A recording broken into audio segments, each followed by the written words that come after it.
Sister Jason, for sharing your testimony. So as a church, we really need to, as a growing church, so we need that kind of that accountability. You know, imagine hearing the gospel and then being a D group member and then being a D group leader and now serving in the ministries. No? So we need more of that this 2025 as a church. No? So our topic for tonight is, as a church, we need to pray for us to develop a heart of giving. We have to recognize that God is the ultimate source, as the source. Our passage is coming from, it is from 1 Corinthians chapter 29, verses 14 to 16. So continuation lang ito ng ating story about David. No? So could you please read with me with this, verse 14?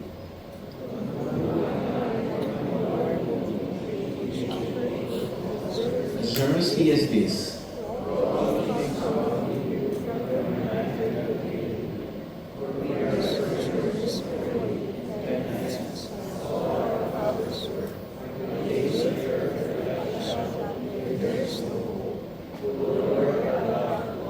Abundance that we have provided to build you a house for your holy name, it is from your hand, and all is yours.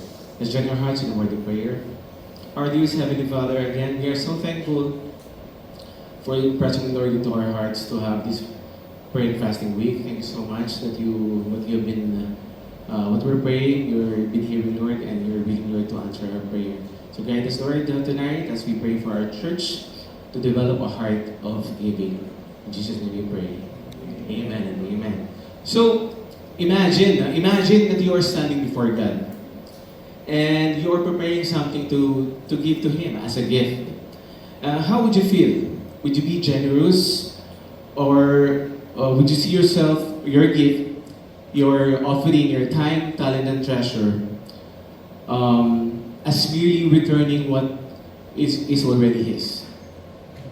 So think with me with that. So in 1 Corinthians 29, Chronicles 29, David, the king of Israel, is leading the people in giving toward the construction of the temple.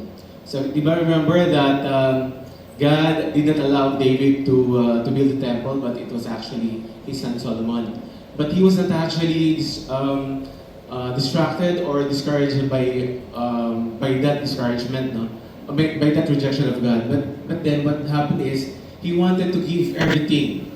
He even rallied these people to give for the construction of the temple. So imagine this amount that was mentioned in Scripture in 1 Chronicles 29 verse 4. Ito yung mga quantities that we can find there. No? David gave 3,000 talents of gold, and that on our time right now, it is equivalent to $7.2 billion. So just imagine that, how huge was that. No? 7,000 talents of silver, and that's around $210 million. That's amounting to $7.41 billion all in all. Not just all that, this is just David. And David even encouraged his people, no? He encouraged them to give more. Challenge niya. And the people gave, the total is $12.31 billion. So all in all, that's $19 billion. That is what they have been preparing, the cost of the stone, the precious stones, to build the temple of God. So that was really so magnificent. No? So on our passage for tonight, it teaches us one central lesson. And that is, could you say this with me? True giving starts with the recognition that everything we have belongs to God. So remember that we cannot outgive God. That's very important. We cannot boast also about what we can give to God. So, this is our outline. How can we develop a heart of giving?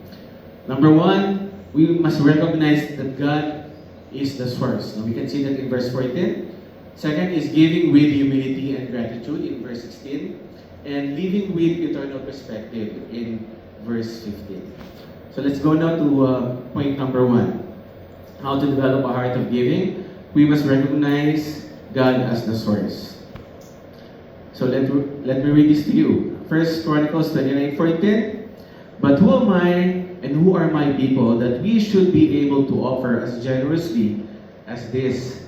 For all things come from you, and from your hand we have given you. So David here, on his prayer, begin with a rhetorical question. He says, who am I and who are my people that we should be able to offer as generously as this? And what is the obvious answer? That they are just but mere creation of God. God is the creator. And we as today's Christian here also, we can not boast about anything to God. We are also His creature, His creation. So David was not overwhelmed about the amount of the provision that God has given them, but their attitude is really recognizing God as the source, as the ultimate owner of their resources. In our church today, this truth has significant implications.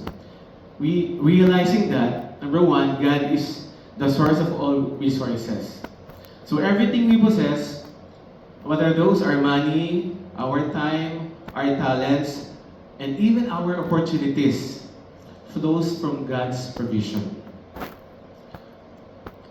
This is a humbling reminder that we are not self-made, but we are actually God-made. We are God-made. Second, our giving is merely returning. So when we give, we are not giving our resources. Hindi ganun yung reality actually doon. We are but merely returning to God what He has entrusted to us. Kung ano yung pinagkatiwala niya sa atin, ibinabalik lamang natin sa Kanya. So that should be our attitude. Our learnings.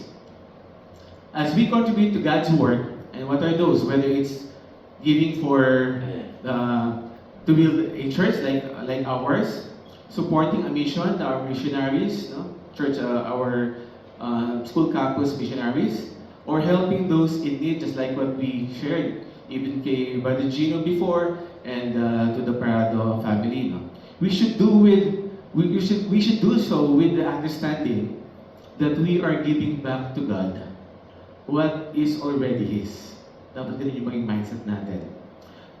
And if that's our mindset, our giving would not be a burden, but it will be actually an act of worship. So ganun yung magiging attitude natin. No? Hindi siya magiging burden yung ating pagbigay natin, but magiging pagsamba sa ating Panginoon Diyos. Point number 2. How can we develop a heart of giving? Number 2 is giving with humility and gratitude. We can find that in verse 16. Could you please read this with me? O Lord,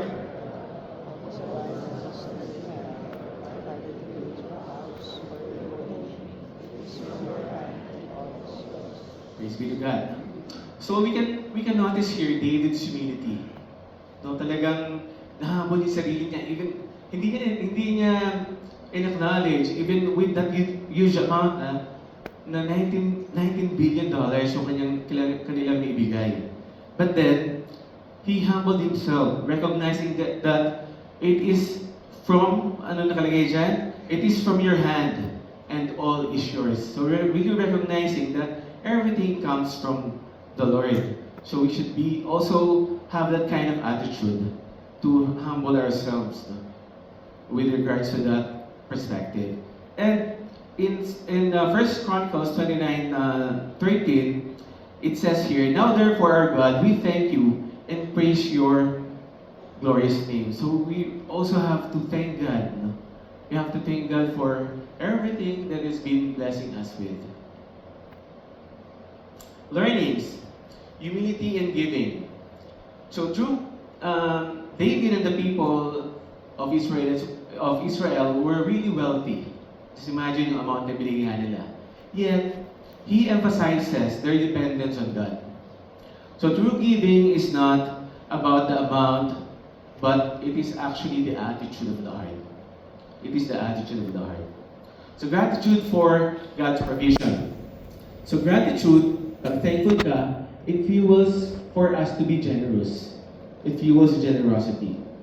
So when we recognize how much God has given us, pag nakita natin yon, we are moved to give joyfully and freely to others for God's kingdom.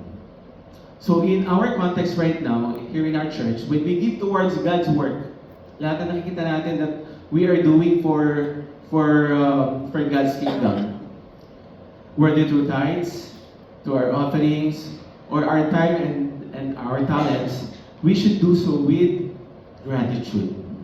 So it is actually a privilege. We have to remember this, that it is a privilege, not an obligation, to participate in God's mission. Point number three.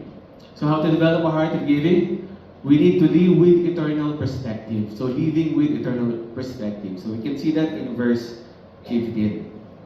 So please read again with me, verse 15.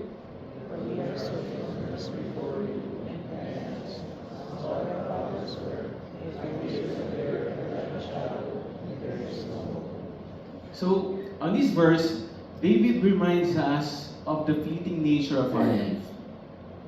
Sabi nga niya dyan, our days on earth are like a shadow. So, anino lang. Di ba pag anino, pag nakita mo ngayon, mamaya wala na. Di ba? Without hope. And looking, that phrase, yung without hope is also, it also means without security. So, without God, we really don't have any hope here on earth. No? Yung mga, nung hindi pa natin kilala ang Panginoong Diyos, wala talagang pag-asa yung buhay natin. So this is a simple truth. But it's also an encouragement to focus on what truly matters. And what's that? So why does this matter in our giving? So, remember this, temporary wealth, eternal impact. The resources we have are temporary. That's a reality. But when we use them for God's purposes, they can have an eternal impact. So supporting our church, spreading the gospel, yung mga nag-evangelize, no? And yung mga bridging event din, and helping others are actually investments. These are investments for eternity, in eternity. Second, living for God's kingdom. So David's focus was on building a temple for God's name. Remember, di ba? The Ark of the Covenant, ang heart niya is to build a temple for God's name. But for us today, where is the temple now? We are God's temple. Di ba? We are God's temple. So the Holy Spirit resides in us. If you are a believer, then the Holy Spirit is in us. We are called for God's purpose, to be united, to be one church, to be one in mind, to share God's purpose, God's word. Conclusion.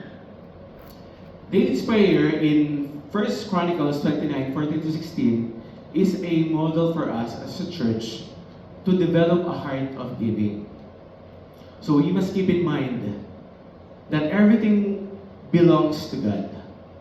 Our giving should be rooted in humility and gratitude, and we must live with eternity in mind. So my question for us all tonight is, are we investing our time, our money, and energy in the things that will outlast us? Or are we clinging to temporary comforts? So this 2025, this new year, as you give to our church or serve in ministry, remember that everything you have is from God. So give with joy, puno ng kaligayahan dapat, no? With thanksgiving, with gratitude, and a heart full of worship. So let's be a church that lives and gives with an eternal perspective. So pray for the church, develop a heart of giving, recognizing God as the source. So please stand and let's close in word of prayer. Heavenly Father, we acknowledge that everything we have comes from you. Teach us to give with humility and gratitude, knowing that we are merely returning what is already yours. Help us to live as faithful stewards, using what you have entrusted to us to build your kingdom, to glorify your most holy name. In Jesus' name we pray. Amen. Amen. We take your seats, please.